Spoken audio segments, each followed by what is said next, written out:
going to start by sharing a few pieces of work that I've been making for an upcoming zine that I'm working on called Winter Nights.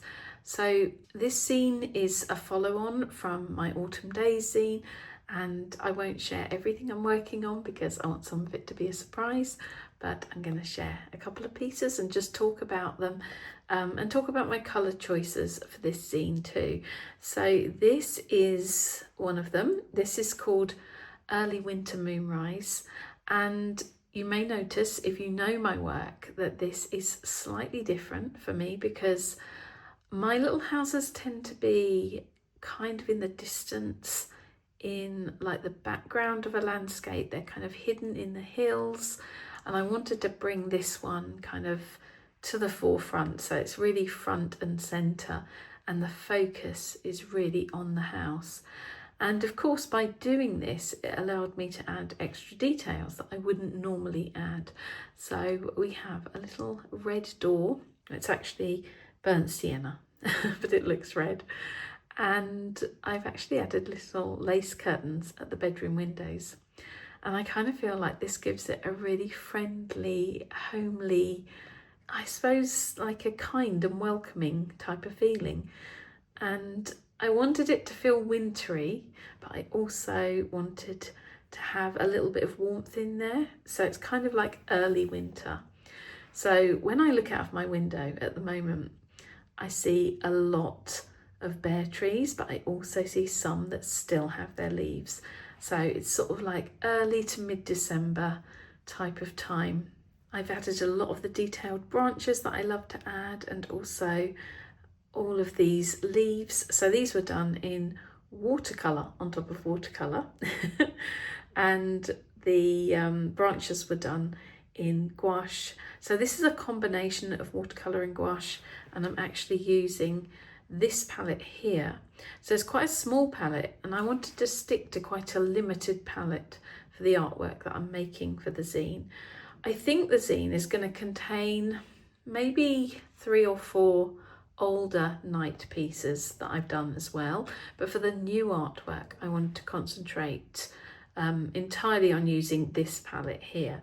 So this is, I'm going to move that into shot so you can see. So this is what I'm calling my Calmtober palette, and this is actually based on a palette that my friend Crixis put together. It's not identical, but it's very, very similar, and I definitely used her palette as inspiration. In fact, it's heavily inspired because I tried to copy as many of the colours as I could that she had chosen for her palette. I didn't have all of them, I think, so I have kind of substituted some, or I've kind of tailored them to my own preference, but it's very similar to her Calmtober palette. So Calmtober is an art challenge she runs every October, and it's kind of based on Inktober, but I think she does a challenge every other day instead of every day. And she chose a colour palette that I just felt was so calming and soft and sort of rich and warm as well at the same time. So I thought, do you know what, I'm going to put that together myself. And so I did. Here's another small painting I've made for the zine. So I wanted to do more birds. I've been meaning to do birds again for absolutely ages, and they were something that I used to paint a lot, but then my style changed slightly and I wasn't entirely sure how I wanted to depict them. But they used to be very, very graphic, a lot of them, and so I'm trying to make them a bit more natural, a bit more based on real birds, not quite so stylized, but I also want to keep a kind of unique style with them. So it's kind of like trying to find the balance between those two things, and I'm really happy with this one. I think I love the way the moon glows in this piece. I guess I should mention actually the colour I use for the background, because when I've put this piece on social media and on my Patreon, I actually received lots of comments about the sky and which colour I'd used. It's a colour called Asphodel by Arisius Studio. So she used to be called Arisius Arts, but I'm not sure she even makes this colour anymore. And I'm so glad that I bought 2 pans of it, because I'm obsessed with it, and I'm a bit worried about when these pans run out, what am I going to do? I need to find somebody who can make me a colour that is almost identical to this perhaps. But it does this amazing granulation, and you can see elements of brown coming through, and you've got this gorgeous blue, and some areas are darker and some are lighter, and I don't know, it just gives this amazing kind of effect. Part of that is how I apply it. So obviously in areas I'm using more water. So you can see here I've used more water in that part, so it's lighter, a bit more of a wash. And yeah, it's just lovely. So with this little bird, I did the same thing. I worked in watercolour from this palette, and then I went and did some details over the top and added some extra branches in gouache as well. So the gouache I'm using is actually the Holbein Artist gouache. So this is their traditional gouache and not their acrylic gouache, and it's one of my favourites at the moment. I have quite a few colours now and I'm really enjoying using them. And the brushes, I should mention those because I'm really enjoying these brushes. These are the Pro Arte Emma Block brush set. Well, these three are, the three larger ones are. She has 5 brushes in that set, and 3 of them are round brushes. These are the ones I use the most often. I find them really good for watercolour, really good for gouache. I like Pro Arte brushes anyway. I've always been a fan of them. I've used them for about 20 years.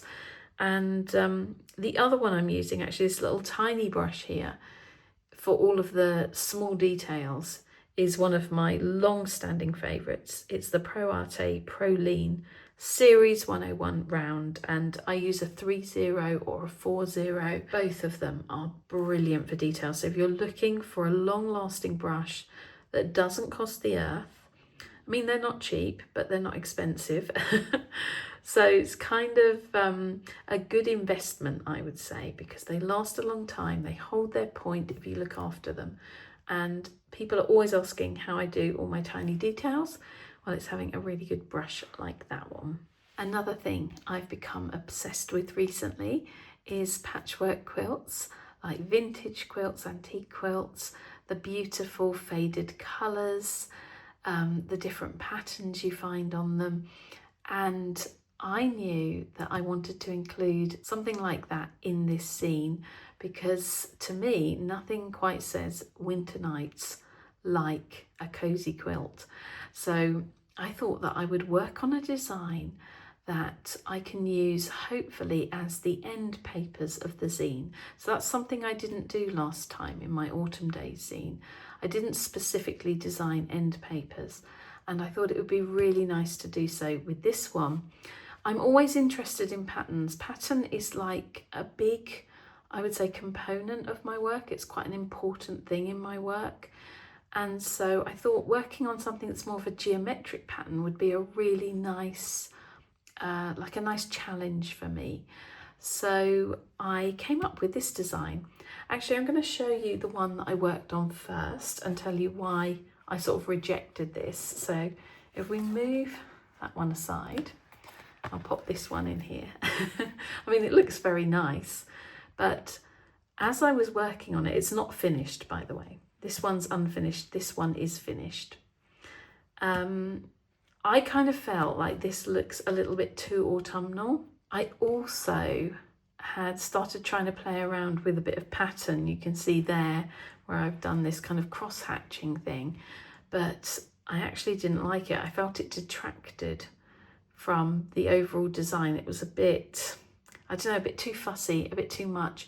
I know that a lot of quilts are made with like amazing patterned fabric, and I really like the idea of trying to explore that at some point, but I felt for this design it needs to just be really simple. Just let the colours and the texture of the paint kind of do the work rather than adding extra details in.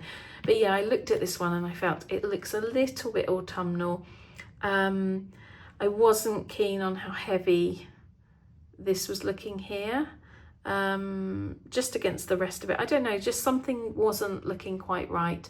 I know that when I shared it, I did share a picture of this on Patreon, and people really liked it, and I do really like it, and I would love to go back and explore these colours again. But I decided that for this scene, this one kind of felt like it really fitted in with the colour palette that I want, and it felt a bit more wintry rather than autumnal. So yeah, quilts have been a very big inspiration recently, and I'm going to show you something that I've been working on that is inspired by quilts again. While we were talking about the quilts, I thought I would bring this in to have a look at. I'm going to show you some more needlework later, but I'm going to go back to paintings in a moment because I have more paintings to share with you. But I wanted to bring this in because we were talking about the quilts, and this piece has been inspired by vintage quilts as well. In fact, I have named it Vintage Quilt.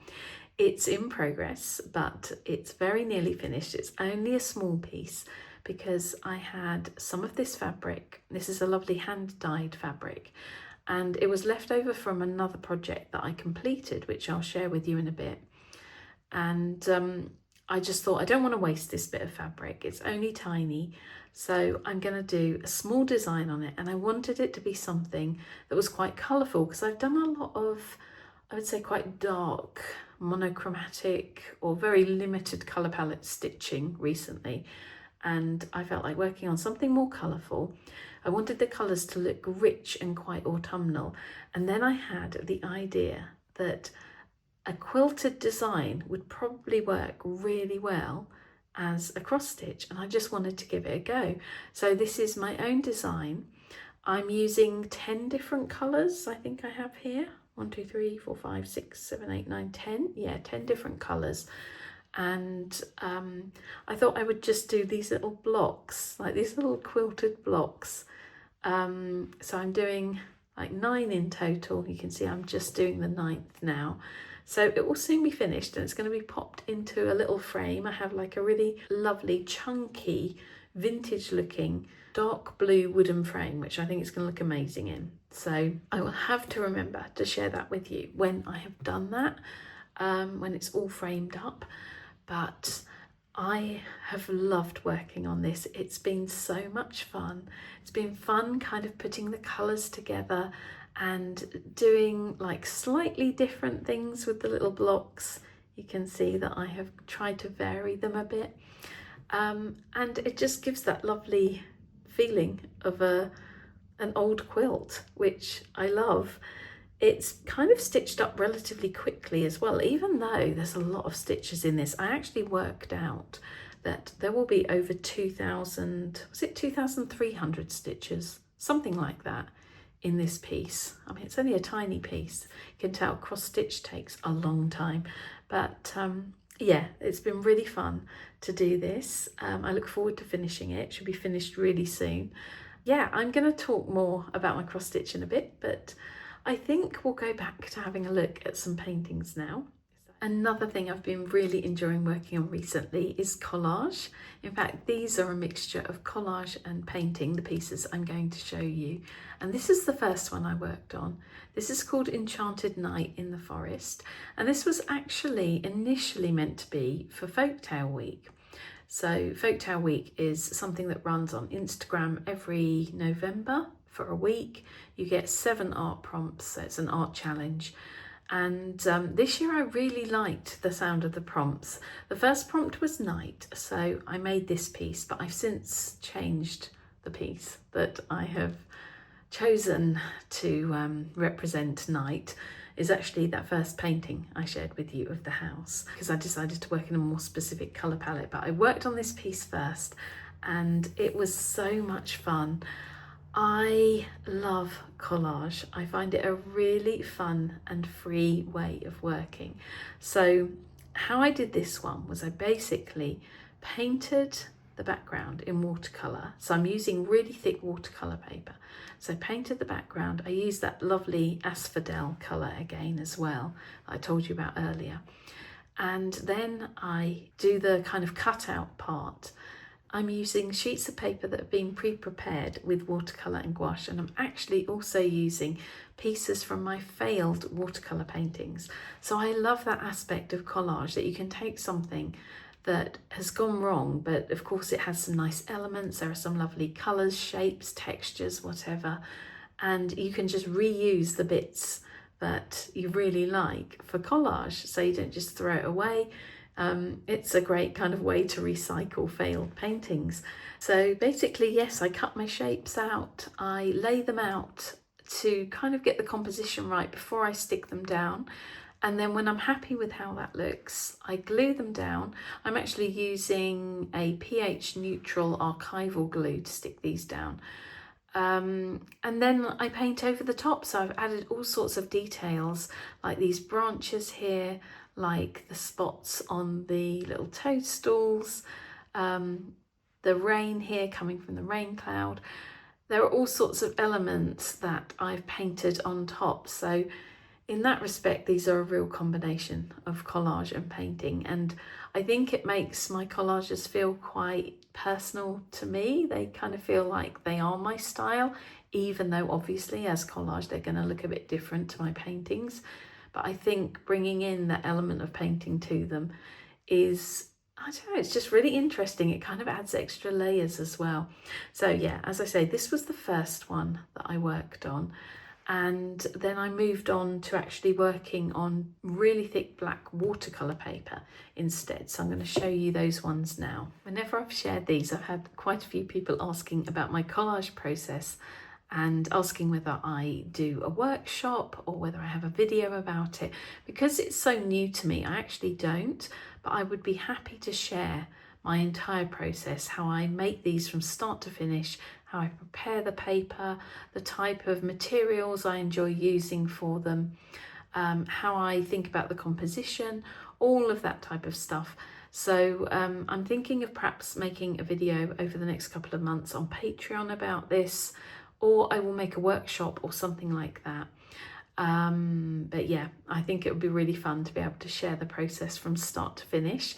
For those of you who perhaps would like to try collage too, because I have to say it is really, really fun. And there's something so relaxing about sitting there and cutting out shapes and just playing around with them. I think I love that element of it, that you can just play around before you commit to sticking them down. So you can come up with lots of different compositions with the various cutout shapes. And then it's only when you're happy with it that you need to really stick it down. So yeah, this one is called The Stars Are Echoes of the Past, and this was for the prompt echo in Folktale Week. And this one is called The Plants of the Forest Welcomed the Rain, and that one is for the prompt rain. So I'm really happy with how these have turned out. These two will be in the shop when I do a shop update next time. I think that's going to be in January. The other one I'm going to keep, the first one I'm going to keep, because that was my kind of, I would say my experimental one, where I was kind of learning what I was doing. So I think what might be interesting to share with you now is actually some artwork that didn't work out. And it was something that I was working on for Folktale Week. So here they are, and I do think they look quite nice actually when I look at them on camera, and because I haven't looked at them for a couple of weeks, but I'm still not entirely happy with them. And I think if you see them in reality, you might kind of understand what I mean, because there's something about working in pencil on top of watercolour. I don't know, I think it looks good if you get it right, but what I was struggling with basically was I wanted to have texture in the pencil, because I wanted these kind of scribbly marks. You can see that I've kind of got them here in this tree trunk and over here a little bit, maybe a little bit there. I don't know if that comes across on camera, but I felt like I had to push quite hard with the pencil to get it to really have that bold look that I wanted. And then you start getting a kind of waxy build up. I struggle with that with coloured pencils sometimes, and I keep going back to trying to use coloured pencil over the top of watercolour or gouache, and sometimes it's more successful than others. Anyway, I basically wasn't enjoying working on these as much as I do when I'm just painting or I'm using collage or whatever. I didn't enjoy the process of using the coloured pencil. I actually found it quite stressful trying to get the look I wanted. And actually, I need to enjoy when I'm making art. I don't want it to feel like a stressful exercise. So I gave up. That was the first one I worked on. I think that composition is probably the more successful of the two. Moved on to this slightly bigger one. And by the end of that, I had kind of had enough, to be honest. And I thought, I'm going to change what I'm doing. So then I switched to doing the collages. And I had a lot more fun doing them. So even though these look quite atmospheric and quite, I don't know, they're quite nice. I quite like them. I don't know. It's really hard to judge your own work sometimes. But yeah, I think if you saw them in reality, you'd probably understand that I feel like the quality, the finish of the work isn't as good as my paintings. Maybe? I don't know. Anyway, there you go. That's something that I worked on that went wrong. So I'm just going to quickly share with you, I think it's three more or four more cross-stitch designs. We'll talk about those quickly that I have been working on recently. So this is a piece called Rookery Farm, and this is my own design. I'm afraid it hasn't been ironed, so I've just put it loosely in the hoop to stretch it out a little bit, because I've actually had it in storage while I wait to find the right frame for it. But yeah, they all need to be ironed, so you'll have to bear that in mind. I just wanted to share them with you anyway. Yeah, so this I finished a few months ago now, and I'm really happy with how it turned out. It's such a cute little design. It has that kind of folk art quality that my work has, my paintings have.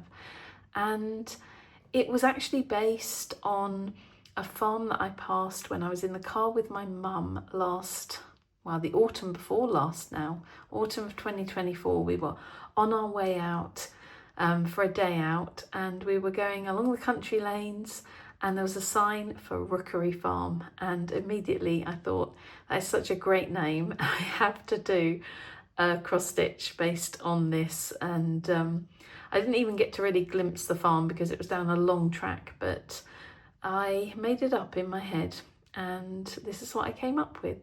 So that's Rookery Farm. So I think now we'll have a look at another little piece I made with a similar colour palette and a little house in it, that I used the offcut from this, as once again I didn't want to waste the fabric, and I had a little bit left over because this is lovely hand dyed fabric again, and so I used it for a small piece, so I'll go and get that for you. So this little piece isn't in a frame, I've just laid it out for you. You can really see the mottled effect of the fabric and how it looks kind of aged. In fact, that's showing up a little bit more on camera than it does in reality. It's a bit more subtle in reality.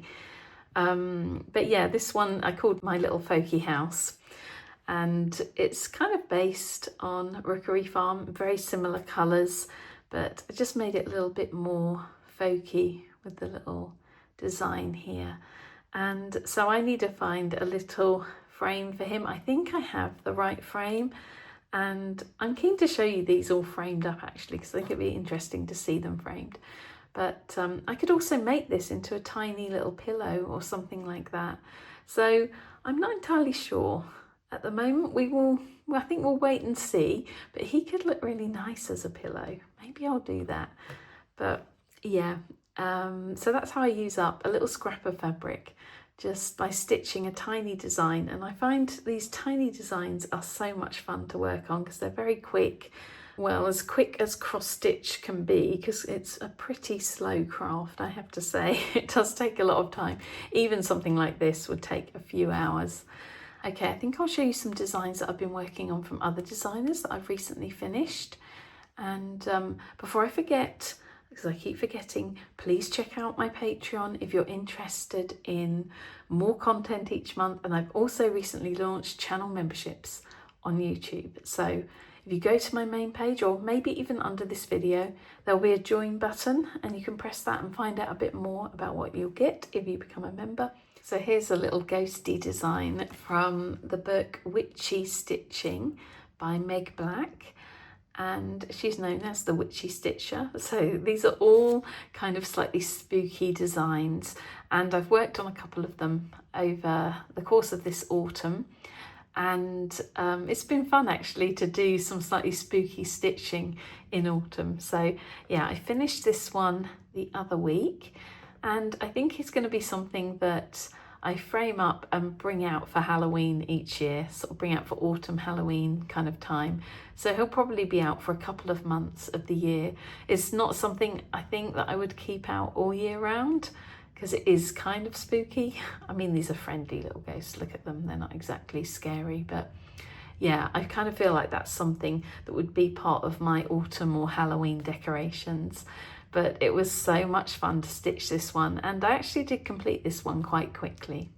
This design is also from the book Witchy Stitching, and this one actually means something to me. So I chose this design not only because I thought it was a great design, but also because the 3 brooms are meant to represent something. So I'm going to read from the book so that I don't get this wrong. So it says that they stand tall and proud, reminding you to trust your abilities and set your sights on the path ahead with confidence, using the wisdom of experience to guide you through the present and into the future. And I felt like that was something that I really needed at the moment, that kind of meant something to me. So I wanted to stitch this piece, and I finished it, I think around kind of Halloween time, just after Halloween. And I think this is one that I will keep up all year round, actually, because even though it's slightly spooky, it's not overtly Halloweeny. So I'm going to get a nice frame for it. I'm going to put it up, and it's going to remind me to trust my abilities and set my sights on the path ahead with confidence, which is what I need to do at the moment. So yeah, I'm going to just share, I think, one more piece, which is something that's in progress at the moment, and then I will say goodbye. Wow, this fabric looks so mottled and actually a lot paler on screen than it does in reality. It is kind of mottled, but not to this degree. Anyway, this piece is going to feature a little bird on a branch. It has some writing at the bottom that says something along the lines of, let there be peace on earth and let it begin with me. I think that's the phrase that's going to be at the bottom here. But I have quite a lot to do on this piece, and it's one that I actually started working on earlier this year, and then I put it aside and haven't worked on it for a while. So I need to pick it up again, and I need to get this finished, because I think it's going to be a lovely piece when it's all stitched up, and it has a really nice colour palette too. So yeah, I look forward to sharing that one in due course. Okay everyone, I think that's all I'm going to share today. I feel like I could go on and on, but I don't want to go on for too long. But if you're interested in finding out more about my work, or you want to, I don't know, have a bit of extra content each month, you'd like to be part of my community, then you can check out my Patreon, or you can also check out now channel memberships, as I said earlier. And I have a Substack too, and an Instagram, so I'll leave all the links for everything below. But I hope you've enjoyed watching this show and tell episode, and I hope it's inspired you in some way, or at least I've kept you company for a little while. Okay, take care everyone. I will see you again soon, and if I don't see you before, actually, I'm going to wish you a very Merry Christmas, Happy Holidays, and yeah, just enjoy the festive season. Okay, bye for now.